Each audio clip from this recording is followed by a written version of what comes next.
So you gotta understand, I'm a trained physicist and an engineer, self-educated, and I'm developing capabilities for the United Nations to phase in when it comes to nuclear technology.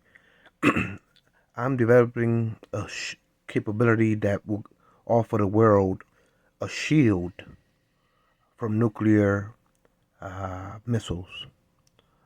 So I'm trying to develop technology and working on the efforts to fulfill it when it comes to giving the world a shield, an umbrella that can deal with shielding the nations of the world from nuclear incoming missiles, uh, how to shield the world from hypersonic missiles, how to shield the world from nuclear incoming missiles. So I offer with my technology an umbrella for the world to safeguard themselves from nuclear destruction. And so I've been working, reaching out. Ever since 9/11, I took an interest to deal with weapons of mass destruction. 9/11 put it in my heart that I took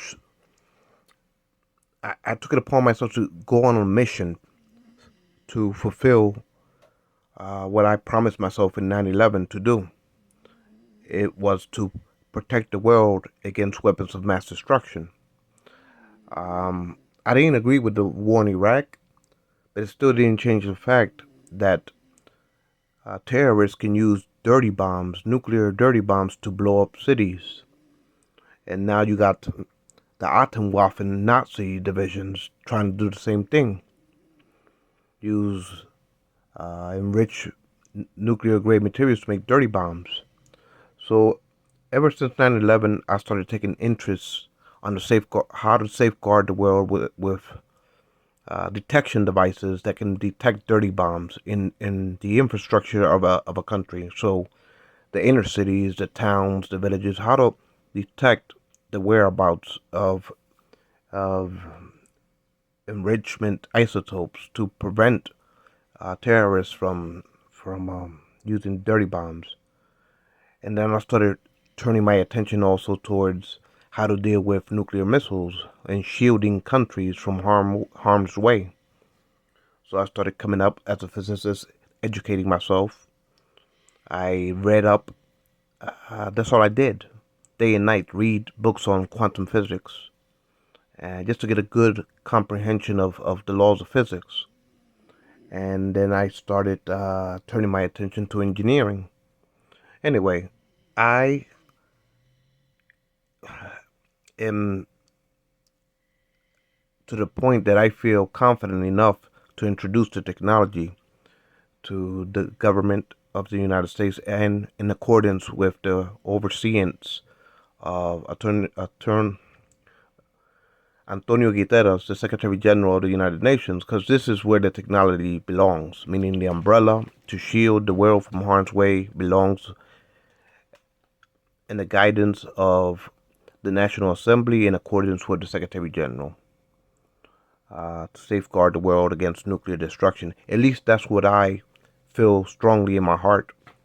As far as, let's say, if World War III breaks out or nuclear war breaks out, and hypersonic missiles or conventional nuclear missiles start flying, how can we shield the world from these type of destructive missiles? So I started coming up with kinetic energy shields that will be able to transcend and disenrich any type of incoming nuclear hypersonic missiles with kinetic energy. And so I'm in the process now of of trying to safeguard and initiate the way how to fulfill this obligation that I carry deep in my heart to do. And so when you got to understand, I study radiation as a quantum physicist. That's my specialty, is how to understand radiation. And so I was studying also concepts of directed energy weapons that are able to kill people instantaneously at the speed of light, type of directed energy weapons. And I was trying to warn the government of the United States about these directed energy weapons. And so I guess since I'm advanced, I'm one of the leading experts in the world on radiation and directed energy weapons, that Russia, I believe, I'm not sure, I can't say for certainty, but they started using hyperstate microwave weapons on the Trump administration. It first started in the Havana Syndrome, uh, and then it started throughout the embassies throughout the world, that Trump's immediate officials started feeling vertigo effects, meaning dizziness and unbalancedness in their equilibrium. Every time they stood up, they had minor brain damage because of the microwaves penetrated through their skulls and damaged certain parts of their brains, their brain cells. So I was trying to warn, because like I said, as far as directed energy weapons, I, as a physicist and as an engineer, believe that these type of kinetic energies can be enhanced to the point that you can kill somebody at the speed of light with directed energy. And so I started ringing in warning bells in America way before the Havana Syndrome ever took place. So way before the Havana Syndrome ever took place, I was in the shadows working on my research and developments, and then I started reaching out to the FBI, the CIA, and advising them. Even way before Trump ever won, he didn't win 2003 because Hillary Clinton had 3 million votes more than him. But the corrupt college electorate systems, the Republicans decided to give it to Trump for 2016. But way before Trump ever even desecrated the Oval Office, I was studying this research, and I was working with the FBI to warn the FBI as far as kinetic energy weapons are concerned. I think the initial warning was around 2012, when I personally went to the field office in Philadelphia and warned the FBI about kinetic energy weapons. And I also went to Homeland Security in Philadelphia, the branch of Philadelphia, and warned them about directed energy weapons. So that was around 2012. But then I guess Russia found out about my research and developments. I don't know if it was in the process why they hacked the United States network grids. Google, I believe Google, between China and Russia, they hacked into the Pentagon, Google, Homeland Security, the big three credit agencies. So I guess that they found out about my research and developments when it came to directed energy. And that's when the Havana Syndrome under the Trump administration started afflicting the American high-ranking officials. I guess they were using hyperstate microwaves to transcend through buildings and give them vertical effect. And see, the way the Russians' kinetic energy weapons are working is infantile compared to the research and development that I'm doing. The research and development that I'm doing, these directed energies can kill people at the speed of light. And so I guess Putin or whoever was behind the microwave weapon attacks, their weapons were very infantile compared to how I was researching and developing the capabilities of these weapons.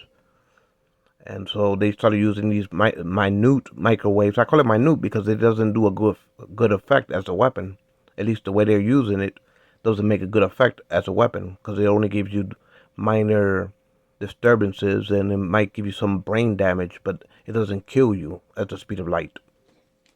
But I was warning even the Trump administration, watch out for these type of weapons. Be careful. I contacted Trump and let him know. Even though I despise the character that Trump is, and I wish I wish his career is outlawed in this country, his chances of using public office. But I feel I had a duty in myself to warn him when he was president of of these type of capabilities. And so I think if it was Russia behind the attacks, they kept on using it uh, on Trump's close administrators throughout the world and through uh, like uh, his, his advisor Baldwin even got attacked with some type of kinetic energy. But so I was working a long time on these issues way before Trump desecrated or decided to have his hate rallies as he descended down those golden escalators, as he calls it, with his vanity. I just despise Trump. I apologize for for speaking harsh on him. I don't apologize to him. I apologize to fair-minded people. But at the end of the day, he brings out a lot of frustrations in me. Anyway, when when the Russians were using these microwave weapons on the Trump administration, you gotta understand, I warned the FBI in 2012 and Homeland Security that some type of directed energies can be inflicted on this nation, and they should be paying attention to it. And so now I am trying to, being an expert on radiation and quantum physics of radiation, I started coming up with ways to protect the world from incoming hypersonic nuclear missiles to neutralize missiles in midair with kinetic energy. And that's where I'm at today. And so when I have to speak from the shadows and in protest of Trump's administrations and the people that support Trump for 2024, I feel strongly enough to come out the shadows because of it. And so for me, Trump is clear and present danger. His behavior is clear and present danger. Um, I never liked it, Trump. In 2015, he was saying, I'm gonna make America's economy great again. And you know how I'm gonna do it? I'm gonna do it by taking, and I'm gonna keep on taking, and I'm gonna keep taking and taking and taking. And my supporters are gonna get so tired of me of taking, but I'm gonna keep on taking. Meaning his tariff wars with our allies, Canada, France, Germany, Japan, Saudi Arabia, Mexico. Trump was trolling the world for tribute to himself and his grandeur, undermining our alliances with our allies, telling Japan, I would abandon you in times of nuclear peril. If you don't pay your fair share, we will leave you naked to nuclear attacks. And so I started getting frustrated around his rallies around 2015, 2016. I started getting real flustered with this character that we called J. Donald Trump. That he likes to trump everything and denigrate it just to trump it. When you gotta understand, to me, it is flustering. He attacked the World Health Organization for COVID breaking out. He said COVID is to blame. The World Health Organization is to blame. I'm surprised he hasn't attacked the United Nations and called the United Nations the enemy of the people. So, anyway, let's get back to the subject of what I'm stating. When Trump, was uh, running around as a recluse in America, I was busy worrying about how to shield the world from nuclear destruction. And so when the FBI had asked kindly the first time, give us those classified papers, and Trump was like a little kindergarten kid, no, they're mine, they're all mine. And then he just gave them a portion of it. And then they had to do intercepts to find out that he had more stashed away in Mar-a-Lago. And so they had to come back with a subpoena to the warrant to go in and to look for these archives that are highly classified. And it's not only America's safety, it's the world's safety that's involved from nuclear destruction. And so Trump told his lawyers, hey, give them these boxes. And this is after the lawyer said that all of the boxes and the papers were handed over the first time, knowing that his lawyers and Trump knew that there was more archives in that basement, that Trump wasn't being forthcoming. And now, after they went for the second time, Trump, there's 40, I believe it's 42, 41, around there, that they said there was classified folders that are totally empty, while Trump is busy arguing about a special master. Because you got to understand, Trump is hiding his corruption. How he vetted the Mueller report for the love of Rex Tillerson in the Russian Arctic and Carl Icahn gas refinery businesses in America, and how they were laundering money into his real estate endeavors. He's hiding that on those reports. How he vetted out the Mueller report. He's hiding the fact that he was blackmailing Lazinski for the love of Exxon to flood energy to Europe, to the Ukrainian pipeline, but he was using that as leverage for Lazinski to find dirt on his political opponent. While he was sending Giuliani over there to fire the American ambassador, Ukrainian ambassador, in order to open up Exxon flooding energy into Europe. Trump was blackmailing Lazinski with that and not sending weapons to Lazinski. While in reality, Putin was just using Trump as a klutz when it came to Exxon. Like I said, it's not in Putin's interest or Russia to make the Americans' greenback that much stronger by allowing Exxon to flood 30%, 50% venture deals of Russian energy into Europe, India, and China. Putin never wanted that to happen, but he was using it as a luring to lure Rex Tillerson and Exxon back into the Russian Arctic in order to trip up America's affairs with Trump as the president. I was warning when the committee of the second impeachment was going on for the quid pro quo. I was warning the intel committees of what was going on behind the scenes. So that was, to me, that was the second offense. And now these Mar-a-Lago papers is not only in jeopardizing the national security of this country, but in my opinion, is jeopardizing the rest of the world, nations, from nuclear destruction.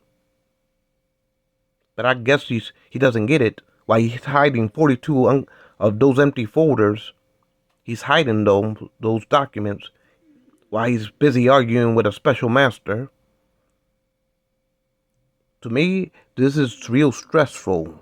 It puts a lot of burden on my shoulders. And it endangers not only the national security of this country, but the national security of the rest of the world. If my technology is reversed engineered and used in the wrong hands,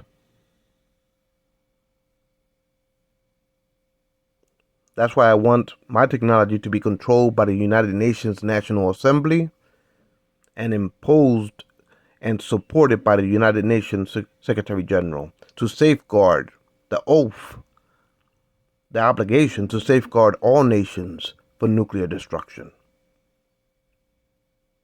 That's why I've been reaching out to Secretary General Antonio Guterres on the subject. So when Trump went and he went to that courthouse for his self-appointed judge to ask for a special handler, a special master, I don't think that special master could comprehend the direty of the situation, let alone that judge that gave Trump the ability to stop the Attorney General's office from investigating. She that lady that the bar association said she was really the most unqualified candidate to ever to be nominated to the Senate for a seat on the bench. She was the most, for the first time in the association bar, that association, they said that she was unqualified. That a senator say, "I never seen an unqualified person like this be nominated." So she's busy not knowing what's going on behind the scenes in the shadows, thinking that she's a Trumpocrat appointed by him. That, oh, it's so unfair how they treating Trump, and it might mess his she called it repeated prosecution can mess up his aura or stigma, she said. Stigma. That repeated prosecutions can cause a stigma issue. A stigma, meaning a stigma on Trump. When she's clueless to the fact of what's truly at stake when it comes to the security not only of this nation but the nations abroad. I got so upset when I seen that judge in Florida saying that repeated prosecution can cause a stigma effect. Anyway, I break from that judgment and I say she's ignorant and clueless to the fact of her judgment.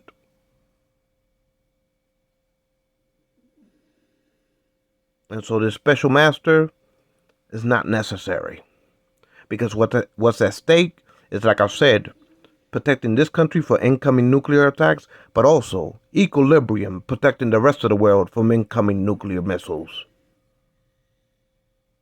And I don't think that judge in Miami that's only been in the bench for a hot second because she was put it there by, I don't know, maybe Rubio introduced her to Trump. But Trump feels like he could use these judges like, can I count on your loyalty type of thing, like he told Comey before he fired him, the FBI director. But at the end of the day, Trump's obstructionist corruption of undermining this democracy, of vetting out investigations just for his vanity, is that what we are reduced to? That we should worry about Trump's narcissistic vanity, stigma that might hurt his vanity? Reputed prosecutions can end up inflicting stigma. So we should worry when Trump descends down those golden escalators. He said that at his rallies after Joe Biden said that this in the Constitutional Center. Biden said that this union is in danger by white supremacy and extremisms, and that we shouldn't head down that path. And then 2 days later, Trump came to Pennsylvania to do his rally after the fact, and he put a lady up there preaching about her nephew was treated so unfairly and arrested because he was participated in the insurrection in January 6th. And then Trump came on the stage afterwards saying, these are patriots, these are liberators, and I'm a pardon them when I get into the White House for 2024. And guess what? Her nephew is a Hitler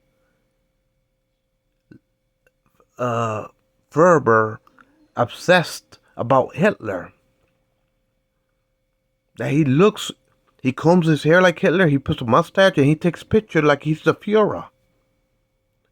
To this day, Trump hasn't disavowed himself from that lady that came into his Pennsylvania rally, while Mastriano was telling Trump that he was the biggest hero of 9/11.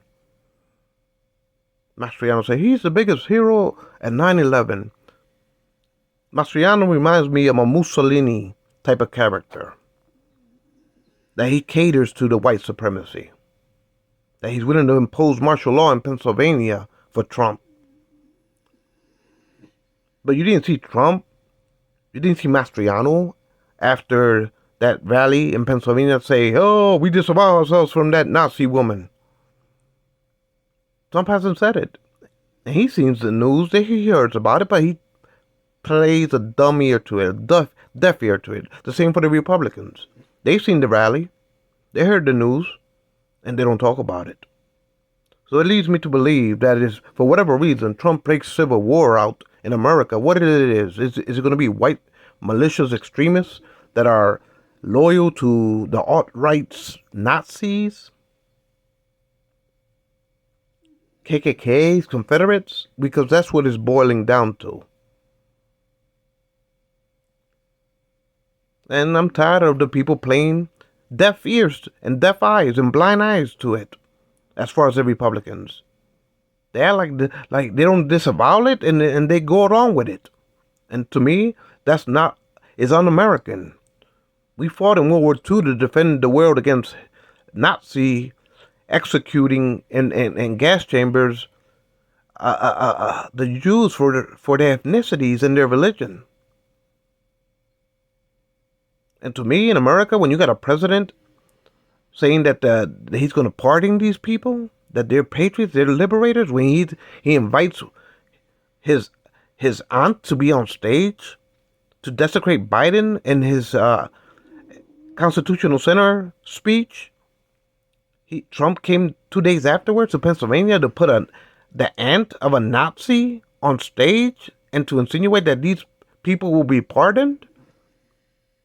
To me, I'm about to just snap on the Republican parties, and if it means that they got to go out of style, if it means their parties are abolished, well, that's what happened to the Confederate Party.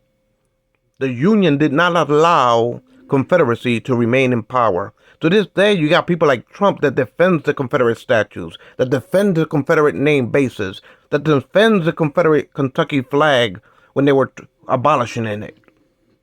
And you can't have a leader in love with the Star-Spangled Banner, calling Africans unpatriotic, but then he's making love to the Confederate flag and the Confederate symbolisms, and inviting Nazis to speak at his rallies. After Biden is saying in the Constitutional Center that this democracy is in danger to white supremacy, while you got the Republicans just turning a deaf ear and a blind eye to it. Yes, Mitch McConnell. Yes, Lying Ted, as Trump liked to call him. Yes, McCarthy. All of y'all are weak, spineless, sniveling fools under Trump brown-nosing his movement. And y'all don't smell a stench in the tip of your nose. So yes, I'm irate. I'm done. And I'm not like Lindsey. When I say I'm done, I mean it. And I've never been on the bandwagon of Trump. Not from the first day and not to the last day. I'm not as spineless, paperless, thin cowards as these Republican politicians.